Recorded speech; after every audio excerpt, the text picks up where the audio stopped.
ស្វាគមន៍បងប្អូនទាំងអស់គ្នាមកកាន់ការរៀបចំកញ្ចប់ចំនួនតុមានរបស់មង្គលតារាបងអើយគឺថាឈុតនេះចេញមកគឺស្អាតខ្លាំងមែនទែនតែម្ដងចាប់ប្លង់ណាក៏ស្អាតចាប់ប្លង់ណាក៏ពេញចិត្តដែរអ្វីដែលកាន់តែពិសេសនៅមង្គលតារារៀបចំជាមួយនឹងឈុតតុនេះថ្មីគឺថាចេញមកស្អាតខ្លាំងមែនទែនតុមេនេះគឺយើងឡាយជាមួយនឹងពណ៌ប្រាក់ចេញមកគឺថាព្រីមៀតែម្ដងភ្ញៀវគាត់ស្រឡាញ់ខ្លាំងមែនទែនតែម្ដងអញ្ចឹងបានថាបងហើយមង្គលតារាគឺថ្មីគ្រប់បែបយ៉ាងថ្មីរហូតតែម្ដងនិយាយទៅភ្ញៀវទាំងអស់ដែលស្រឡាញ់ចូលចិត្តមង្គលតារាគឺតែថាមិនខកបំណងទេ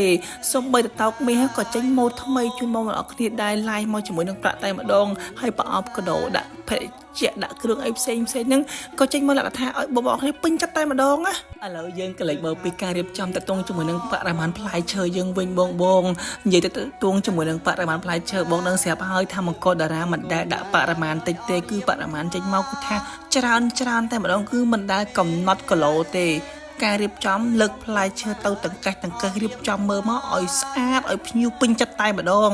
ហើយមិនជាថាប្អូនបានតែនិយាយបានតែថាគឺអត់ទេបងគ្រប់រោងគ្រប់កម្មវិធីទាំងអស់ការរៀបចំចេញមកគឺធានាថាឲ្យភ្ញៀវពេញចិត្តភ្ញៀវសប្បាយចិត្តតែម្ដងនិយាយស្មោះត្រង់បងទាំងអស់គ្នាគ្រប់កូនកន្លះកូនកំមុំម្ចាស់កម្មវិធីទាំងអស់ដែលយកកញ្ចប់ចំនួនពីខាងមង្គលតារា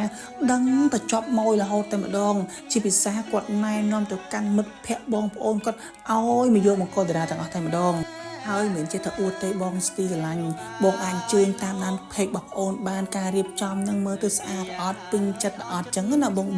ហើយបងហើយបងជិះមើលតទងជាមួយនឹងប្រអប់ដាក់គ្រឿងភេសជ្ជៈជាមួយនឹងដាក់ប្រអប់នំអីផ្សេងហ៎បងអញ្ចឹងមុនដែលយើងដាក់ប្រអប់ហ្នឹងគឺយើងដាក់អង្កាមមួយជាន់សិនហើយបានដាក់ស្លឹកចេកបន្ទាប់មកបានដាក់ប្រអប់កដោប្រអប់នំនឹងចូលមួយជាន់ទៀតអញ្ចឹង3 4ជាន់គឺយើងដេករៀបចំចឹងយ៉ាងណាឲ្យមើលទៅស្អាតមើលព្រីមៀតែម្ដងហ៎បងហើយបងជើងព្រឹកមើលតទងជាមួយនឹងប្រភេទផ្លែឈើបងហើយដាក់គ្រប់មុខជូនបងទាំងអស់តែម្ដងតាពាំងបាយជូរខ្មៅតាពាំងបាយជូរក្រហមតាពាំងបាយជូរខៀវចេកអំបងចេកពងមាត់នេះគឺមានទាំងអស់តែម្ដងហើយបងជើងមើលសាជីបងសាជីគឺចេញមកលក្ខថា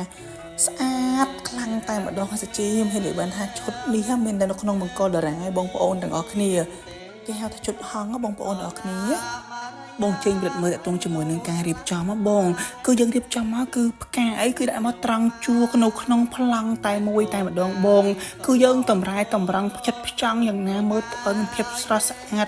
មើលមកឲ្យភ្ញៀវគាត់ស្រឡាញ់មើលមកឲ្យពេញចិត្តណាបងនិយាយទៅខាងមង្គលតារាគឺផ្ចិតផ្ចង់ខ្លាំងមែនទែនសម្រាប់សម្រាំងតទងជាមួយនឹងគុណភាពផ្លែឈើហើយការរៀបចំហ្នឹងនៅតែសម្រាប់សម្រាំងជូនបងប្អូនអរគ្នាទៀតដើម្បីធ្វើយ៉ាងណាឲ្យមានភាពល្អភាពប្រណិតដើម្បីឲ្យ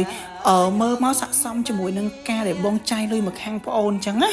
ពួកខាងមង្គលតារាប្អូនគឺចង់បានខ្លាំងមែនទែននៅពេលដែលរៀបចំហើយភ្ញៀវគាត់ពេញចិត្តភ្ញៀវគាត់សប្បាយចិត្តនឹងគឺថាខ្ញុំជាម្ចាស់មង្គលតារានឹងគឺរំភើបសប្បាយចិត្តខ្លាំងមែនទែននៅពេលដែលរៀបចំឲ្យភ្ញៀវគាត់ពេញចិត្តនឹង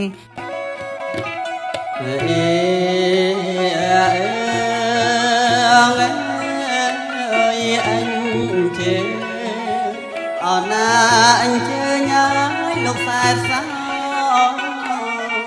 យ៉ាងគុណខ្ញុំមកញាក្រោយឲ្យជ័យលោកអាយញាក្រោយឲ្យជ័យកាកូនឲ្យអបប្រុងស្រីព្រះគុណខ្ញុំមកឲ្យបានហើយសេចក្តីសុខ